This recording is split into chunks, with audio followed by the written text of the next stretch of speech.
दया और करुणा, इन दोनों के मध्य में अंतर है। दया सहानुभूति को दिखाता है, जबकि करुणा समानुभूति को रिप्रेजेंट करता है।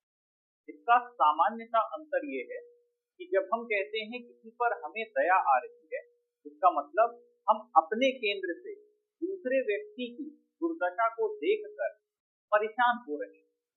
लेकिन हमें पता है कि हमारा केंद्र सुरक्षित है, लेकिन दूसरे के साथ बुरा हुआ है, तब हमारे अंदर दया का भाव आता है।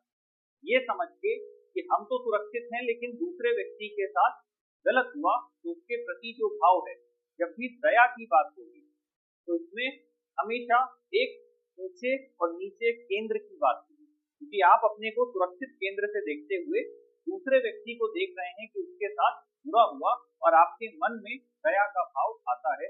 तो इस स्थिति में सहानुभूति होती है कि कोई बात नहीं, तुम्हारे साथ गलत हुआ। लेकिन यही जब समानुभूति की बात होती है, तो इसका मतलब है कि हम ये महसूस कर सकते हैं कि तुम्हें किस स्तर का दर्द हो रहा है या तुम किस तरह की पीड़ा महसूस कर रहे हो।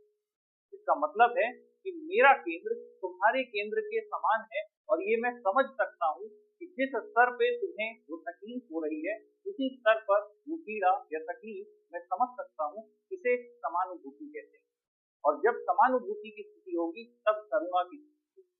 दया हमें अक्सर आती है, लेकिन करुणा बहुत विशिष्ट गुण है जो केवल कुछ ही जगहों पर देखने को मिलता है।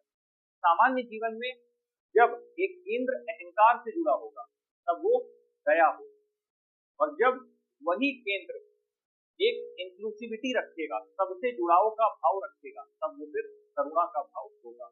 ये दोनों भाव इसीलिए काफी